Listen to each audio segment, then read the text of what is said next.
Hindi film industry के सबसे चहीते कलाकारों में से एक गोविंदा की बात करें तो 90 का दौर इनका सबसे बढ़िया माना गया, क्योंकि 90 का दौर आते आते गोविंदा एक बड़े सुपरस्टार बन गए थे और उस जमाने में सलमान खान, शाहरुख खान और आमिर खान जैसे सितारों को ये करारी शिकस्त भी देते थे।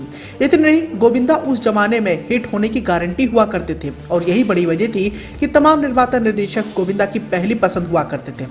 लेकिन गोविंदा ने अपनी जिंदगी में कई सारी ऐसी गलतियां की जिन गलतियों का खामियाजा आज वो अपना करियर गंवाकर भुगतने पर मजबूर हो गए हैं। वैसे तो गोविंदा इंडस्ट्री के चमकते हुए सितारों में से एक थे जिन्होंने अपनी बुनियाद काफी मजबूत करके रखी थी। 80 की मिड में इन्होंने अपना पहला कदम इंडस्ट्री में रखा था और अपनी पहली फिल्म से इन्होंने तहलका मचा दिया था। पहली फिल्म हिट हो जाने के बाद गोविंदा के पास करीब 40 फिल्मों के ऑफर आ गए थे और इन सभी फिल्मों को पूरा करने में लगे हुए थे। लेकिन गोविंदा की कुछ गंदी आदतें थी जिन आदतों को उन्होंने समय से नहीं सुधारा, जिसका खामियाजा भी उन्हें भुगतना पड़ा। अब गोविंदा को लेकर ऐसे भी कयास लगाए जाते थे कि गोविंदा इंडस्ट्री पर राज करेंगे, लेकिन 90 का दौर खत्म होते ही गोविंदा का करियर भी खत्म हो गया। गोविंदा के डाउनफॉल को लेकर कई सारी अफवाहें भी आती हैं जिसमें यह बताया जाता है कि गोविंदा अपने घमंड के चलते ऐसे बर्बाद हुए हैं। साल 1986 में रिलीज हुई फिल्म इल्जाम से इन्होंने डेब्यू किया था, जिसके बाद इन्होंने छोटे मियां बड़े मियां, हीरो नंबर 1 जैसी कॉमेडी फिल्मों से ऑडियंस को खूब एंटरटेन भी किया। गोविंदा को बॉलीवुड का डांस किंग और कॉमेडी किंग भी माना जाता था। लेकिन फिर गोविंदा के करियर में एक ऐसा दौर भी आया जब उन्हें फिल्मों में काम मिलना ही बंद हो गया। यूं तो गोविंदा ने फिल्मों में काम न मिलने पर बॉलीवुड के कई लोगों को दोषी ठहराया, लेकिन यहाँ हम आपको इस बात की जानकारी देना चाहें कि गोविंदा अपने करियर को बर्बाद करने के खुद ही दोषी हैं। उनका करियर किसी ने नहीं बर्बाद किया, वो खुद ही बर्बाद हुए हैं। कुछ समय पहले ही इनके सबसे करीबी दोस्तों में से एक टीनू जी ने अपने एक इंटरव्यू में कहा था कि गोविंदा के करियर का ग्राफ नीचे जाने का कारण खुद गोविंदा ही थे। टीनू जी और कई मीडिया रिपोर्ट्स के मुताबिक गोविंदा बिल्कुल भी प्रोफेशनल नहीं थे और यही उनकी बर्बादी का सबसे बड़ा कारण भी बन गया। बताया तो ये भी जाता है कि अपने करियर के पीक पर आकर गोविंदा अक्सर सेट पर घंटों लेट पहुंचते थे।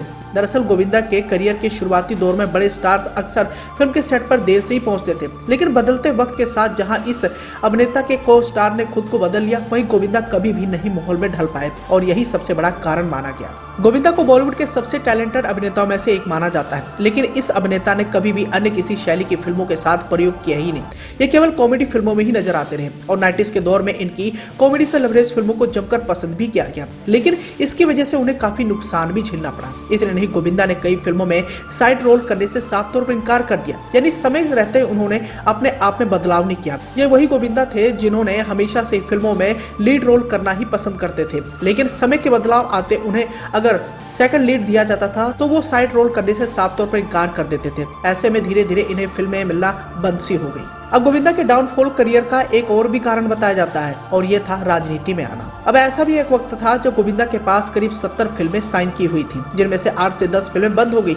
4-5 फिल्में गोविंदा को डेट्स की कमी के कारण छोड़नी पड़ गई थी। बहुत ही कम लोगों को इस बात को जानते होंगे कि गोविंदा सिर्फ एक अच्छे एक्टर और डांसर नहीं बल्कि एक शानदार गायक भी रहे हैं। अब जितनी तेजी से गोविंदा ने फिल्मी दुनिया में सफलता हासिल की, उतनी तेजी से उनके फिल्मी करियर का ग्राफ भी डाउन हो गया। इसका कारण गोविंदा का राजनीति में कदम रखना भी माना जाता है।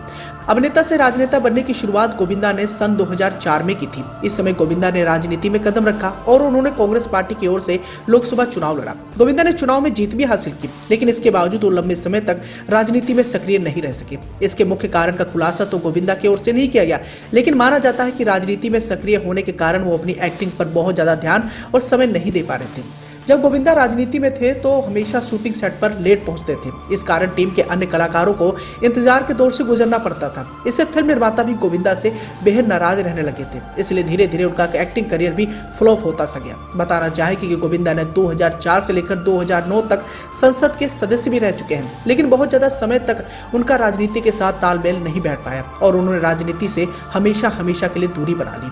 राजनीति से हटने के बाद उन्होंने दोबारा बॉलीवुड में कमबैक करने की कोशिश की, लेकिन समय तब तक बदल चुका था। उस जमाने में कई सारे नए अभिनेता आ गए थे और नए चेहरों के बीच में गोविंदा खुद को नहीं ढूंढ पाए, जिसका नतीजा ये हुआ कि उन्होंने बाद में सेकंड लीड हीरो के तौर पर काम करना शुरू कर दिया और उन्होंने पार्टनर और भागम भाग जैसी फिल्मों में काम किया। इन सभी फिल्मों को अच्छा खासा पसंद तो किया गया, लेकिन इन सभी फिल्मों को करने के बाद भी गोविंदा के करियर को लंबी उड़ान नहीं मिल पाई।